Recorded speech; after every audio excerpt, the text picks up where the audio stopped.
Hi, I'm here to introduce my book, No Prayer More Powerful. It's a memoir, it's my debut, and it is many things. It's a personal story. It is a testimony to the power of the mother in our lives. It is, I hope, a prayer for the mothers out there who really need support in so very many ways. After living through over a decade of motherhood myself and hearing so many different people talk about what mothers need and how we can support families, my own feeling is that one of the most powerful ways is to tell stories, to share our experience, and to really find organic community through similar experience, shared experience. There's nothing more powerful than that. This book is not just for mothers. It's about mothers, and we all have a mother. So even if you're not a mother, even if you're not a woman, I still think there's a lot in here for you. But this is also really a story from the heart for people who have lived through experiences like mine. I'll tell you a little bit about my family. So I am a mother of 3 children. My son is soon to be 11. I have twin daughters who were premature, and that is part of the story I tell, and they will be 8 in December. So we all have December birthdays. It's about to get very busy in our house. This book, I felt very strongly, had to come out in December because it is part of that story, and everyone except my husband, who kind of stands apart as a Libra baby and kind of keeps us all in balance. The rest of us are just really in this winter energy. And so I really wanted to bring that through in the cover, and I wanted the book to be born around the same time as the rest of us. I have a December birthday too. So the title, No Prayer More Powerful, comes from this teaching I received that of all the prayers you could ever receive in your life, from the most blessed saint, the Dalai Lama, there is no prayer that is more powerful for you than the prayer of your own mother. And it's just such a powerful concept. It brings me to tears if I really think about it and I really let it permeate my whole being, because we all know the truth of that. Even if we've had difficult relationships with our mother, even if our mother is no longer with us, even if we can only remember a thing or two that felt bright and hopeful and happy about our experience with our mother, there is something there. And I can tell you, as a mother who sometimes still feels deeply challenged by this calling, I know that even in the toughest moments with my kids, that prayer of my love for them underscores everything that I do. And I really believe that's true for everyone on the planet. So I loved that idea. And I wanted to bring it forward as the first thing that you would receive, the first thing the reader would receive, because it's been one of the defining lessons that I received in motherhood, is to know in a different way how powerful that prayer is. And, you know, what kinds of prayers might we receive from our mothers, especially if they're not spiritual people? I mean, it can really be anything. It can be a hug. Of course, it can be an actual prayer. I'm very blessed to have a mother who prays for me in a very devoted, real, dedicated way. And I really feel that even across the ocean. But it can also be like a care package. My husband's best friend has his mother mail him a carton of orange juice from Yorkshire to London, where he was at university, because she was pretty sure he wasn't getting his vitamin C. And my brother, in his, I think it was his junior year of college, lived in a lacrosse house. And I remember delivering to the lacrosse house with my mother a care package she had put together for them, and it included this giant spoon, I guess for like serving pasta or something. I don't know. My experience growing up with my brother and all of his sports teams is that boys in a big group like eat a lot of food volume wise. So I think she had that in mind, but there were so many jokes about like who is going to eat with this spoon. I mean, it was like the size of my palm. That's a prayer of the mother. Prayer of the mother is that, you know, you get to eat some good food and enjoy it with your friends. I mean, these are very small things. And recently I was at a baking retreat with a fabulous, fabulous baker, pastry chef. She's a really incredible woman, and she's also an amazing mother. And she was telling me about like some of the sound effects in her house. It's like this clump, clump, clump, clump, clump. because she bought her daughter Sabrina Carpenter boots for Halloween, and now she just wears them all the time. And it's just so sweet. And that's absolutely a prayer of the mother. So we receive these prayers in lots of different ways. And it may even be that the mother is not consciously like deeming a prayer that we might think about, but it's all these little acts of care. They're so powerful, so momentous. They're more powerful, as the teaching goes, than like a group of saints singing for you on top of a mountain. Nothing is more powerful than the prayer of your own mother. Another theme from my memoir, No Prayer More Powerful. And by the way, this is an author copy, which is not for resale, which is why this band is around it. But when you receive it, it will look beautiful and pristine, and will let you see the art fully without this little detail. Another aspect of the story I wanted to bring forward is the impact of the kind of lifestyle change that becoming a mother brought. So there's the spiritual change, the emotional change, obviously the physical change in your own body. These are all changes that happen in motherhood. And some of these we discussed in the antenatal classes I took here, as they're called in the UK where I live. I joined a group called the National Child Care Trust classes, NCT, very popular. Just about everyone does them. And they really take you through preparation for birth and the early parts of motherhood. And there's a lot of discussion about changes to the physical body. And this is really important instruction to receive. So I'm very grateful that it exists here. That was vital information. But what nobody discussed is just the change in identity and the change in how I even structured and conceived of my world. So I had been a corporate lawyer before I became a mother. And I think anyone who is involved in business in a dedicated way, whether it's, in a corporate setting or it's something a little more relaxed, but where there's a lot of structure, motherhood will be a big change and shift, because you're really fighting for structure in the beginning. It's something that, like, when you get like a feeding schedule, a sleeping schedule established, that feels really good, but it's a process to get there. And that's not like where you are in the very beginning.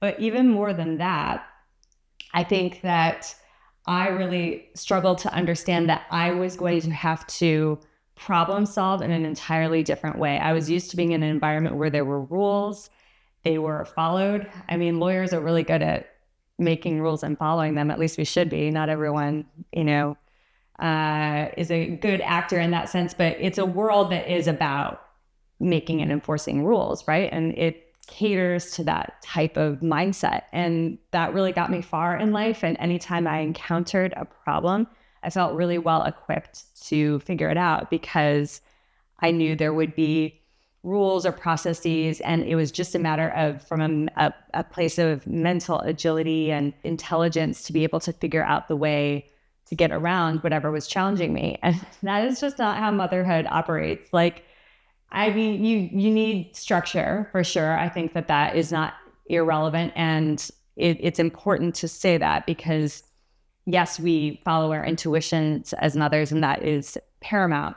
But also, you do need to be able to structure your life. That's a very helpful skill, but it's not how babies operate. And it kind of, all the structure needs to follow the wisdom you've received from your intuition and from these very subtle emotional cues that you pick up on from your baby, and really being able to go with the flow. I mean, maybe if I'd been like a party promoter or somebody who launches big events where there's lots of chaos all the time, I would have been a little bit better prepared. But being in the law, the environment of law, I really found that the skill set I had developed was almost irrelevant and useless. And when I tried to even talk about what I found challenging, I discovered that this precision with language that I had developed through my law practice, and which I hope you will find comes through in the book. I think that I've been deliberately very careful with the language I've used in the book. And I have a lot of training in that and skill in that from all the time I spent thinking very carefully about language.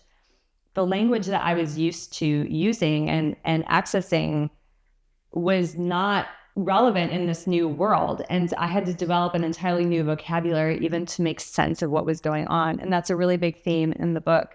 And I think it's one that I see come up with women all the time. And it's so hard to articulate because we don't know what the words are or they should be.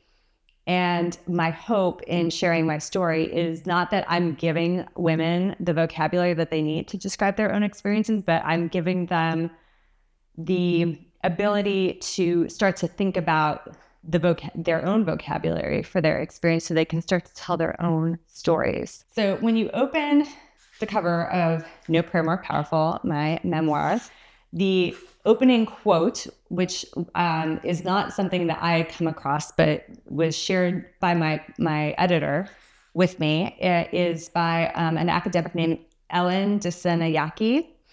Rhythm is the inevitable result of repetition. And it's from a book she wrote on where art comes from and why. What I've done in No Prayer More Powerful is tell a very simple story, the story of the first few years of life with children, which of course is not simple, but you will find if you're a mother that, what goes on in a concrete way day to day doesn't seem like a lot. So from that standpoint, it's simple.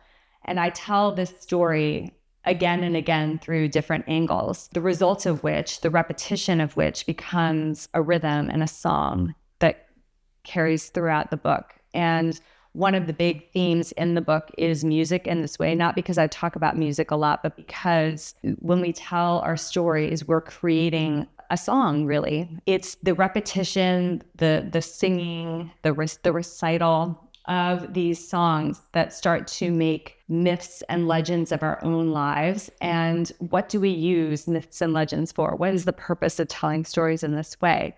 What's the purpose of remembering them? Because recitation and repetition is also how we remember things. And I think many of us are concerned at the moment about our collective ability to remember. What's happening to that when we don't ever have to remember anything because we can look up anything we want to at any time. And when we outsource so much of our knowing to machines that we just kind of trust in some way to have the right answers. Well, before any of that technology existed, by which I include photography and writing, even writing, we remembered things by reciting them, repeating them, singing them, performing them. That is what storytelling is about. And then we create myths and legends of our own, making our own family line, our own lineage, and it helps us understand who we are. It's about identity. It's about culture in like the best sense, in the most elevated sense, in the sense of things that unite us, because the stories we love to tell again and again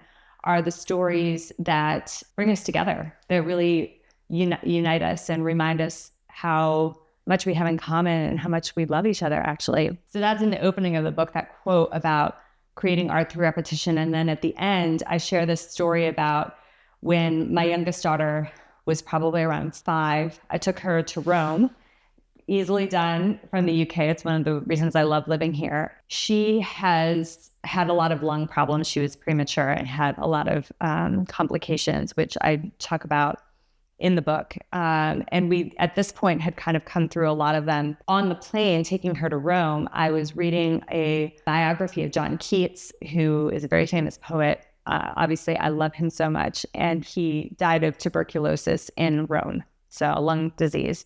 And the biography was just about his journey from England to Rome, trying to survive, basically, to beat tuberculosis. And my daughter is watching Mr. Bean on her iPad. And so we land and we're having meals together. And she, at this point, when children are 5, they begin to be curious about their parents and stories, right? And they want to know kind of where they come from, and they want to know more about the world. And so she asked me what book I was reading, and I didn't fully think this through, because she, having had lung problems herself, maybe this was not the story for her. But I told her a little bit about Mr. Keats, as we called him, and why he came to Rome. And she latched onto this. And every time we sat down to eat something, she would say to me, "Tell me the story, Mama. Tell me the story again." I mean, I could cry just thinking about it, because I can see how much it meant to her. It meant so much to her, in fact, that we had to go and see Mr. Keats, his grave, twice. We were only there like 3 days. We went twice. The second time we brought flowers, she was very, very into this. And it's just the power of storytelling, and that, that's a man whose life has meant so much to so many people and whose poetry really moves them.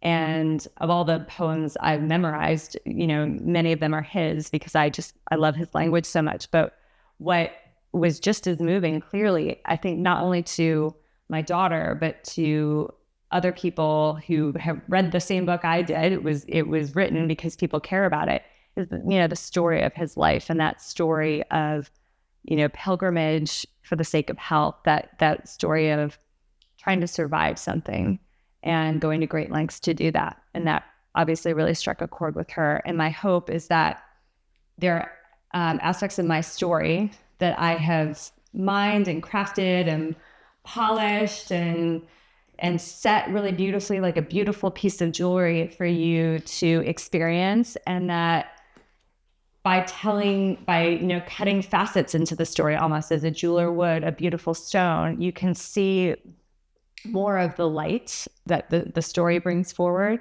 and more of your own light, and the light of a light that will illuminate your own experience. So there were a few stories that made it into No Prayer More Powerful, my memoir, that I almost did not include. There were a few reasons why I wasn't sure I wanted to include everything I ended up including. And if you're writing a memoir, you have to be vulnerable, right? You're putting something forward of yourself, and that's a big hurdle. Initially, the writing that I did was just for me. I wasn't intending to publish it. And then as I kind of came to the end of the project of writing it, I realized that there were things that it would be a shame not to share with other people.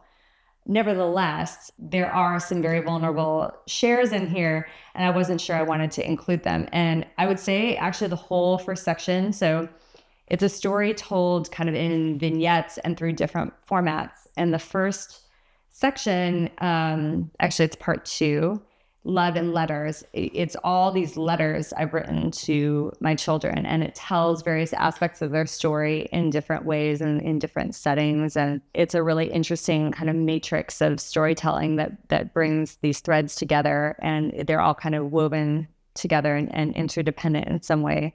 Even though you also reading them standing alone, you get a lot from them. But I was nervous because the intended audience initially was literally just my children. And when I first thought about publishing this, I was actually going to do 2 versions, one of which would not have the letters, and that was going to be the public version. And then Love and Letters was going to be just a small section I included in a draft just for our family. And then I went through it again, and I realized that the book wasn't complete without these stories. And there's so much heart in them because of the intention behind writing them and the intended audience. And I think that that's actually why they have to be included, is because we need heart energy in the world right now. Not just from me, obviously from everyone. And I think that they will move you as they've moved me, and as I know they will my children when they're old enough to really understand them. At the moment when I was publishing this, they were just concerned to make sure that everyone had roughly the same number of chapters and pictures and all of that. And I did include some pictures, and there's beautiful illustrations in the book too by a dear friend, Rianne Vestuto. And so there's layers upon layers of access points in here. And that made it feel vulnerable, but also highly necessary. Another section in the book that I wasn't sure I wanted to include initially was a piece called No One Can Receive You, because they say not to write from the wound, and I didn't want to do that. But this is probably the most wounded piece in the book. It's the piece I wrote last, and it really is the most direct instance of me talking about the pain I felt at the suffering of my children, really. my children's suffering is, of course, compared to what goes on in this world all the time, nothing. And I'm very grateful for the health they enjoy now, even, the health they enjoyed then, even with the challenges. But at the time, I felt very isolated, and I felt out of my depths and overwhelmed and alone. That feeling has stayed with me for a very long time, even as their health improved. And I wasn't sure I wanted to bring that flavor to this book. I wasn't sure I wanted to include any bitterness, because I throughout the rest of the book, I'm pretty careful about trying to maintain a sense of perspective and a sense of hope, even if it's just kind of glimmering at the edges. But actually, we need bitter too. Bitter is an important flavor, and I think that it was significant that I brought it in. It also ended up relating to the cover art a little bit, as the cover features a woman who is embracing these thorns. She's on a quest to save her child from death, and I end up bringing that story by Hans Christian Andersen into my memoir a bit. But that sharpness, that pain is needed too. It doesn't need to be excessive. And I actually find so much of modern media to be excessive. I didn't want to be excessive myself, but that doesn't mean that we gloss over it or ignore it or don't include it. So I ended up including No One Can Receive You. I think it adds a thread through the tapestry that was necessary to include.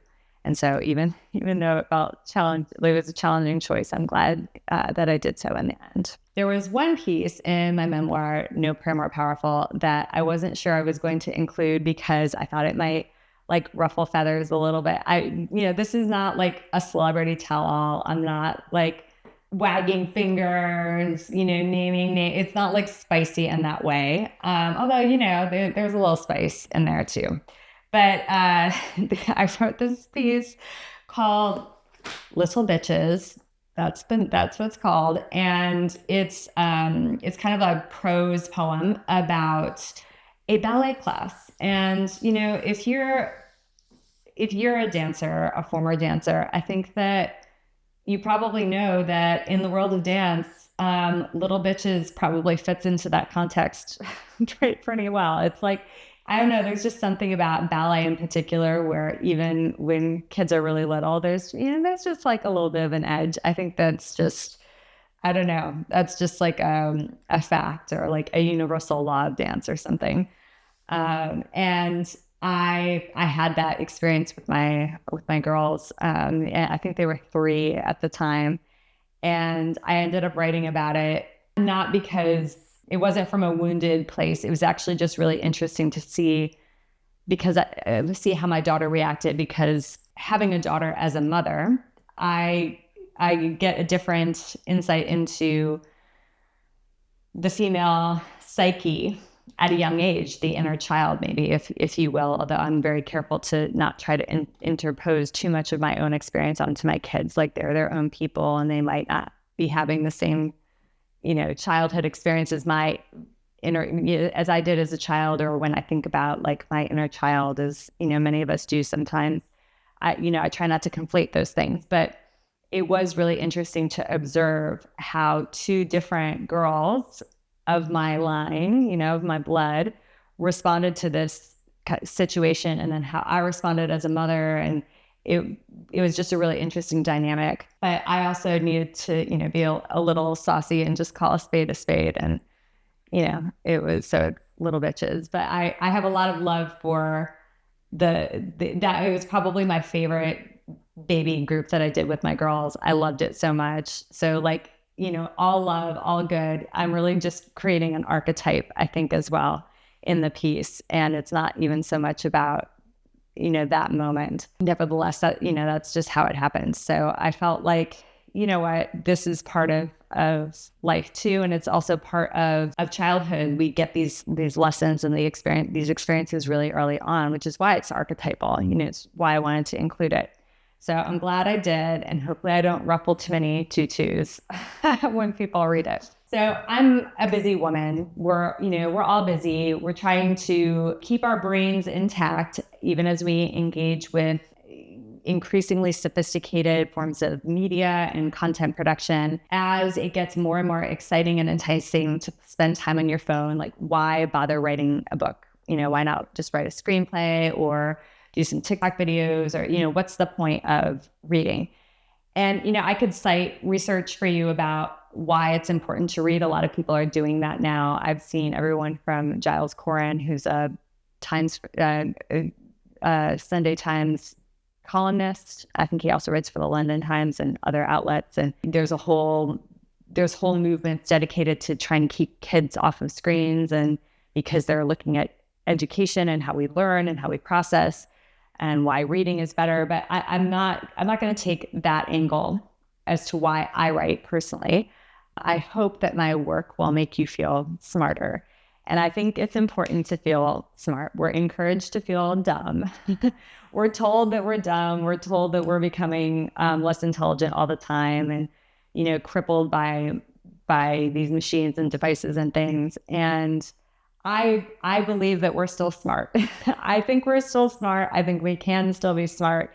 And so my intention in the work that I craft, but also just how I live my life, is to try to treat people as if they are smart, even if their behavior is suggesting to me otherwise in a moment. Because I think a lot of what is going on is people's nervous systems are fried. And so the content I produce and the art that I'm making, my goal and my aim is to entertain, to move, to get you to think, to make you feel smarter, and to not treat you like you're unintelligent. So I might use big words. I might kind of go into depth and details and sophisticated places. But I am also going to assume that you may be overstimulated and your nervous system may be kind of jacked up. So I don't want to overstimulate you. I want to help you come into a place of real groundedness, being in your body, being able to understand what is going on around you. And that's intelligence. That's intelligence, and we still have it. And I prefer, as much as I can, to be generous in my opinions about where we are as a people, as a species, as friends interacting. So I'm going to treat you like you're smart. My work and my forthcoming works and this work is about treating my audience like it's intelligent. I got a few edit suggestions where it's like, do we need to clarify this? And I was like, yeah, the reader is smart. The reader is going to figure it out. And I think books are a medium where you kind of can't multitask. You kind of can't be, I guess you could be like listening to something and reading at the same time, but I do think it's one of the few mediums at the moment where if you're picking up a book and you're looking through it, you're not really doing anything else. And that, to me, that alone really makes it a craft worth pursuing and preserving. And I know that it is a friend. Books are friends to human intelligence. And that's why I'm writing. So I wanted to say a little bit about memoirs generally, because I think that we like memoirs, but we also get at this moment in culture, I feel like we get a lot of like celebrity memoirs or maybe hyper-specific memoirs, which I think can be very helpful. Like here, I don't know if I would call this hyper-specific, but I really enjoyed it. It's called Poor Little Sick Girls by Ione Gamble. And she has a very successful zine in the UK. She does a podcast. She really curates a lot of very interesting media. And this story is about her experience trying to break into media as someone who is unwell. You can see I've done some annotating here. I think it's brilliant. And one of the things I like best about it was so affirming for me. She was just like, own your bad taste, as she puts it, because she was working in fashion for a while, and it's all about like good taste. And she, I'm not gonna say she has bad taste, but she likes a statement. And I love that about her. And she talks about like acrylic nails and stuff. And it's just, it was really fun. So my life is nothing like hers. Like, other than the fact that we live in the UK, like the Venn diagrams don't, there's no Venn diagram. We're just like two circles hanging out. But so much came through in this that I really enjoyed. So even though it wasn't, I might not have been like the target audience in a way, I really enjoyed it. I think that reading other people's stories is just so incredible. I'm not going to say necessary or anything like that, because you can read whatever you want. You should read what you like and you enjoy. But I find as I mature as a reader, I love fiction too, but give me someone's story, like a real person, whether they're living now or whether it's historic. I just think they're gold mines really into the human experience. And I'm so glad people write memoir. I love reading it. Another one that I loved, again, like, there's no Venn diagram between me and Kat Marnell other than the fact that like we both like eyeliner, maybe makeup. But she used to write for Lucky magazine, which I read as a girl in America. This is her memoir, How to Murder Your Life. And I cannot tell you how much fun I had reading this. And again, like it's a lifestyle that I share no part of. And the experiences she talks about, there's a lot about drugs in here. That's like what it's about. But like, look at her. She's so glamorous and fun. And I loved reading it so much. And I learned some things too. As an author, I was encouraged to put together keywords about what my book is about. And so my memoir, if you've got twins, if you've had premature children, if you've had sick children, if you've had kids in December, if you've suffered from postnatal anxiety or depression, if you're an American trying to make a life with a foreign partner in a foreign country and you're having a family there, like these are all kind of niches that would apply, that could draw you into my book. I think you'll get a lot out of reading it if there's any of those crossover points. Even if there's no crossover points, I promise you'll find stuff in here that relates to you. I just think that that's part of being human. And it's why it's so fun to read memoir. And I love that people write memoir. And it's really one of my favorite genres. And I'm so excited that my debut is part of that, experience. It is an addition to that genre and that category. And hopefully I'm bringing people together as well in the same way, even if they ostensibly have nothing in common with my life. I think the crossover points you can find are amazing. It should be fun too. I tried to look at the cover. There's some challenge in here, but there's some fun too. It's still good. And I hope you find that as well. So most of No Prayer More Powerful, my memoir about motherhood and marriage and life in London as an American and just transformation and initiation generally, most of that is set, unsurprisingly, in the place where I live, England, mostly London, and now I live in Bath, and there's a little bit about here in Bath. But there's actually a kind of secondary setting that could almost be its own character, and that is Venice. When I was in university, I spent some time in Venice. I went to an American university that bought the old American embassy in Venice in the 1970s. I guess the U.S. had an embassy that they sold to my alma mater, and I got to live in it on the Grand Canal next to the Guggenheim Museum. It was amazing. My love affair with Venice goes back further than that. We visited when I was a teen because we lived in England when I was a teenager, and we went on holiday, as they say in the UK, vacation for the Americans, to Venice, and I was just overcome with how beautiful it is. It's just, it's a place like no other. I don't need to tell you that. Like, everyone knows that Venice is really special. One of the benefits of living in England is it's, so easy to get to Europe, no drama. So I've taken my children to Venice, and there are just some really beautiful scenes in here of seeing Venice kind of in a whole new way as a mother, and sort of recognizing in a way almost the student I was, seeing my kids kind of like frolic around, and also seeing the city in a whole new way. And then also it kind of held us, my son and I, in a challenging moment where we kind of landed, and then we immediately had to go back home. And I won't get into that or spoil anything for you, but I felt that the city really supported us at this time.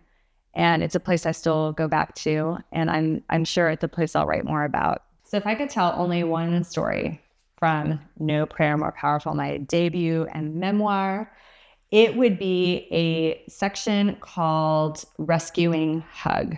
And it's the story of my own twin daughters who were separated at birth because of health problems. And it also references a very famous photograph in Life magazine from, I think it was 1996, 94, 96, something like that, called The Rescuing Hug. And it was twin girls who were even more premature than my children. And they put the girls together in the same incubator, which was against hospital protocol at the time. And one twin kind of embraces the other twin, and they both of their vitals improve. You can see I'm like tearing up just thinking about it. It's such an amazing story. And I lived through my own version of this. Not as dramatic, definitely not appearing in Life magazine or anywhere like that. But I have my own Rescuing Hug picture in here. And really, I've had the privilege to witness throughout 8 years of parenting twin daughters, the power of that kind of sisterhood. And I don't have any sisters. It really is just like watching this miracle that unfolds. And of course, they're human and they're their own beings, and their relationship is very complex. But I do think that there's something really healing and transcendent about that story and about what I witnessed in watching two beings try to survive, not being set up for survival and finding their way really through love. It's really at the heart of the book. And if I were going to share just one story from it, it would absolutely be that one, Rescuing Hug. Another story I love from my memoir coming out, it's very short. It has to do with numbers and numerology. So I like complexity and I like patterns and I like sophistication. And if you're into numerology at all, it might not then surprise you to learn that I have a lot of nines in my numerology. I was born on December 9, and there is just this wild, ridiculous, could only have come from above pattern of 9 that goes through our family. It is so crazy. It's so enlightening and like moving. And I talk about it in the book in a section, unsurprisingly, just called 9. And it's pretty short, but it was really fun to write and to look at what 9 means in different cultures and what 9 means, to our family, what that pattern is about. And I also think that because because 2 of my children were premature, and I felt like, 2 of my children were premature, and then my son was born exactly on his due date. It just felt like there were definitely some strings being pulled for all of the alignments to come through. And it was really fun exploring what that meant, and sharing that to me is just an invitation for people to see the signature of the divine in their own lives in whatever way that may be. It doesn't have to be as loud and crazy as it is in our family. I'm sure it's there if you look for it, like the little through lines, the little signals. It's just like signs that everything is aligned and everything is as it should be, even when maybe it doesn't feel that way, which, for a lot of this book, I really felt like things were off, and something was wrong. But every time I think about 9, I remember that, everything must be right. It must be as it should be, because, no human hand could have designed that. So if you like the sound of any of what I've shared and want to pick up a copy of No Prayer More Powerful, please see the pinned comment in the description below. Your support means everything. Thank you so much.